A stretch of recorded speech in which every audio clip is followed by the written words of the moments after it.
আসসালামু আলাইকুম প্রিয় দর্শক, গত কদিন ধরেই আমি অন্তর্বর্তীকালীন সরকারের যে 133টা অধ্যাদেশ ছিল সেগুলো কিভাবে কোনটা কোনটা আইনে পরিণত হলো সেই বিষয়গুলো নিয়ে একটু কথা বলেছিলাম এবং কোনগুলো আইনে পরিণত হলো, কোনগুলো হলো না, কেন হলো না, এগুলো নিয়েও টুকটাক আলোচনা করেছিলাম।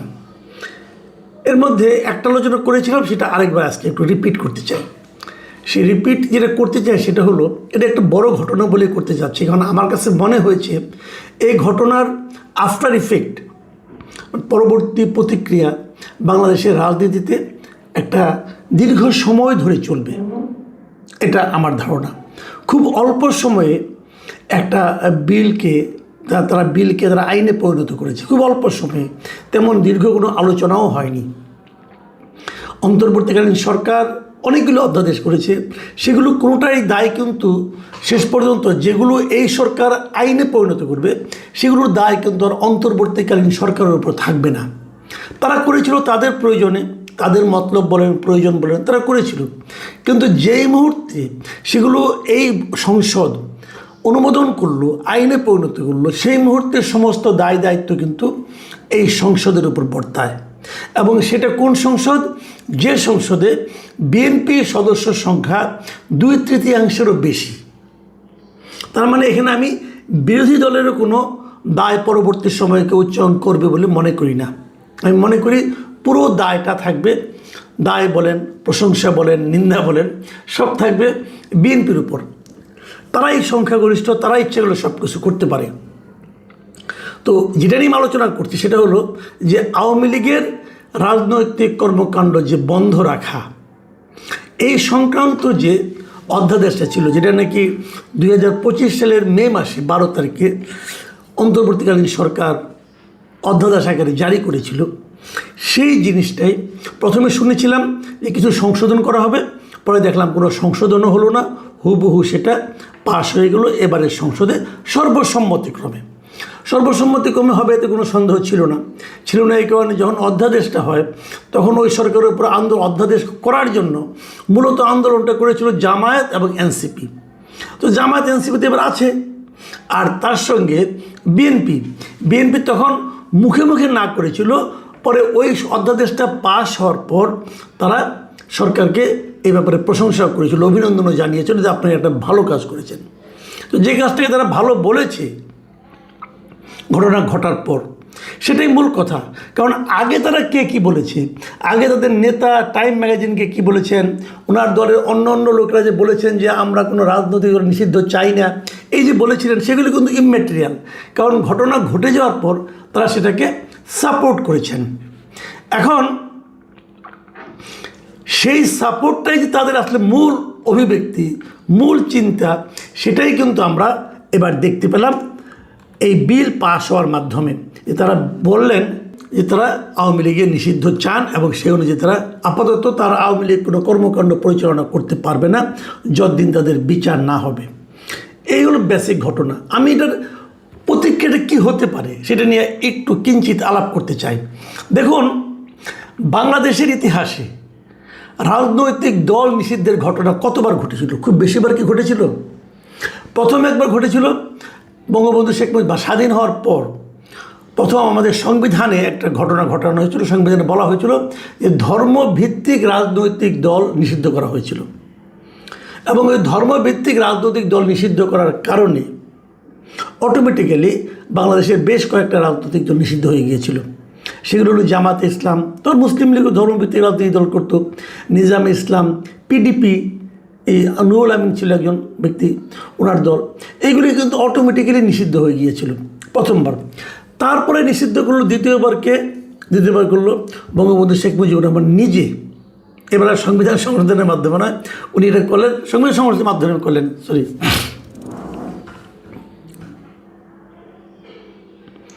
এবার তিনি যেহেতু সমস্ত দলকে নিষিদ্ধ করে একটা দল করলেন, বাকশাল, অতএব সব দল কিন্তু অটোমেটিক নিষিদ্ধ হয়ে গেল।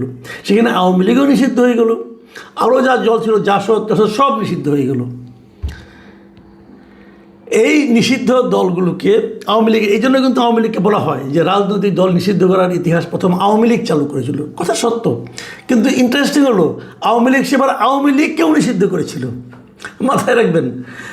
তারপর বঙ্গবন্ধুর মৃত্যুর পর যখন নাকি জিয়াউর রহমান দায়িত্বে আসলেন, ক্ষমতায় আসলেন, তখন উনি বিভিন্ন প্রক্রিয়ায় ধীরে ধীরে সংবিধানে কিছু চেঞ্জ করলেন এবং এগুলো করার মাধ্যমে উনি সকল রাজনৈতিক দলকেই বিভিন্ন প্রক্রিয়া, প্রথমে ঘরোয়া রাজনীতি করো, তারপরে আস্তে আস্তে এভাবে সমস্ত দলকে উনি রেজিস্ট্রেশন দিলেন।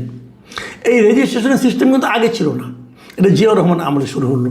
এবং এই রেজিস্ট্রেশন প্রক্রিয়ার মাধ্যমে আওয়ামী লীগ আবার রাজনীতি ফিরে আসলো। ওই আওয়ামী লীগ বাকশালে যারা ছিল ওই লোকগুলি, কিন্তু বাকশাল তারা নিয়ে আসলো না, আওয়ামী লীগ নিয়ে আসলো।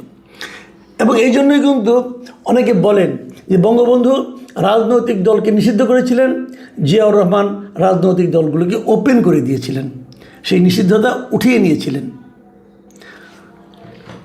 কিন্তু জিয়াউর রহমান কিন্তু সব দলকে এবং রেজিস্ট্রেশন দেন নাই, জাসদকে রেজিস্ট্রেশন দেন নাই। জাসদ কিন্তু তখন জিয়াউর রহমান আমলে রেজিস্ট্রেশন পায়নি। যাই হোক, সেটা অন্য আলাপ, ওই অত ভিতরকে আমি যাচ্ছি না। ট্র্যাজেডিটা হলো যে জিয়াউর রহমানকে বলা হয়ে থাকে যে উনি নিষিদ্ধ হওয়া রাজনৈতিক দলগুলোকে নতুনভাবে যাত্রা শুরু করার রাজনৈতিক কর্মকাণ্ড পরিচালনার সুযোগ দিয়েছিলেন, সেখানে জামাতও ছিল। সেই জিয়াউর রহমানের পুত্র তারেক রহমানের আমলে আওয়ামী লীগের মতো একটা বড় রাজনৈতিক দলকে নিষিদ্ধ করার ঘটনা আসলো। হয়তো বলবেন না দল নিষিদ্ধ হয়নি, কার্যক্রম নিষিদ্ধ হয়েছে, কথা একই। কথা একই কারণে এই দল ইলেকশন করতে পারবে না, এই দল একটা মিটিং করতে পারবে না, এই দল তার দলের পক্ষে কেউ স্লোগান দিতে পারবে না, এই দল অনলাইনে কোনো প্রচারণা চালাতে পারবে না, এগুলো সব বেআইনি হবে। তাহলে এর চেয়ে কী আর আছে? নিষিদ্ধ হলে আর এর চেয়ে বেশি কী হতো? এই তো হতো। এটা হলো ট্র্যাজেডি। এটা হয়, ইতিহাসে এরকম হয় কিন্তু, যে পরবর্তী প্রজন্ম সেটা আরও কী করে। আমরা ভেবেছিলাম উনি দীর্ঘদিন লন্ডনে থেকে এসেছেন, আমি ওনার কাছ থেকে পার্সোনালি আমি বলি, আমি ওনার কাছ থেকে এই জিনিসটা আশা করিনি। আমার কাছে মনে হয়েছিল বহুদলীয় গণতন্ত্রের যে সৌন্দর্য, এটা উনি দেখে এসেছেন এবং সেটা উনি এখানে প্রয়োগ করবেন। কিন্তু আমার কাছে মনে হচ্ছে যে তার দলের যে প্রতিহিংসাপরায়ণ নেতৃত্ব যেটা আছে, সেই নেতৃত্ব ওনাকে প্রভাবিত করতে সক্ষম হয়েছেন। উনি ওনার ওইখান থেকে শিখে আসা শিক্ষা দ্বারা ওনার নেতৃত্বকে প্রভাবিত করতে পারেননি, উল্টোটা হয়েছে। এখন এই উল্টো রথ কতদিন চলে আমি জানি না, দেখা যাক।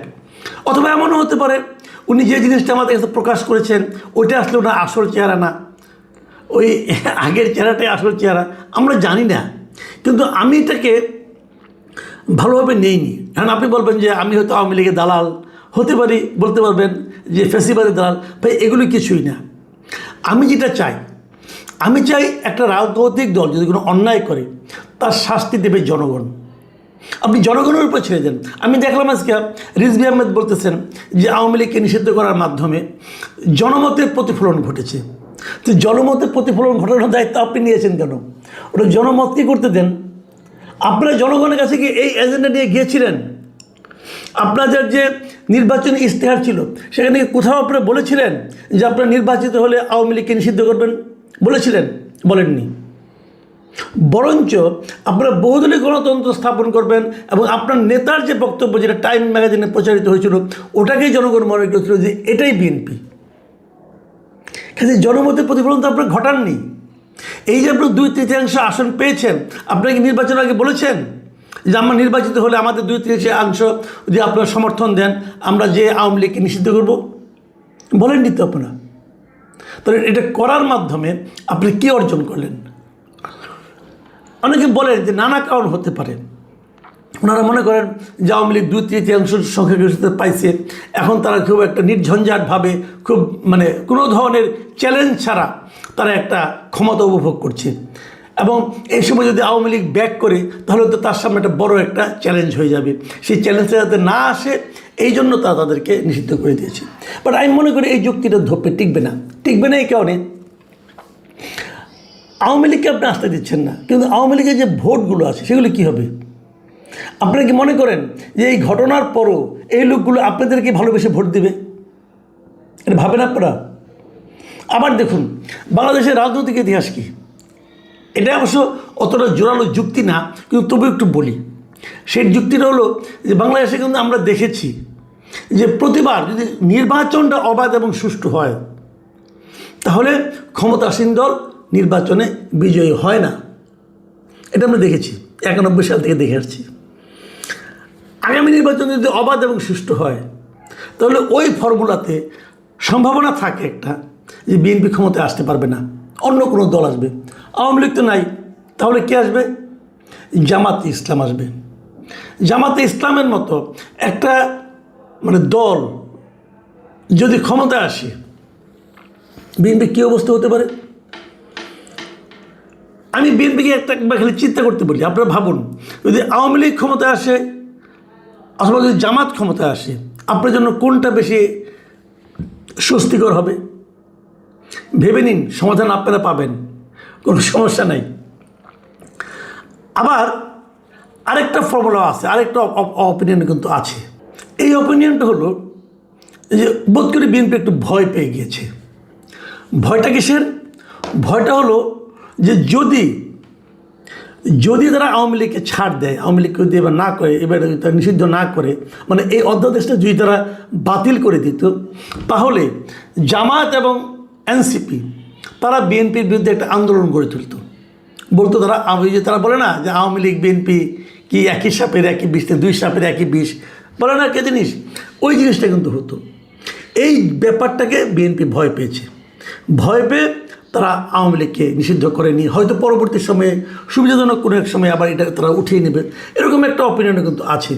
যদি এটা হয় সেটাকেও আমি খুব একটা গ্রহণযোগ্য মনে করি না। এই একই ফর্মুলায় তারা কিন্তু নির্বাচনের আগে ওই যখন হলো, সংস্কার হলো, সনদ হলো, তারপর হ্যাঁ ভোট না ভোট হলো, তারা কিন্তু ইচ্ছার বিরুদ্ধে এমন অনেক কাজ করেছে যার জন্য তাদের এখন কথা শুনতে হচ্ছে।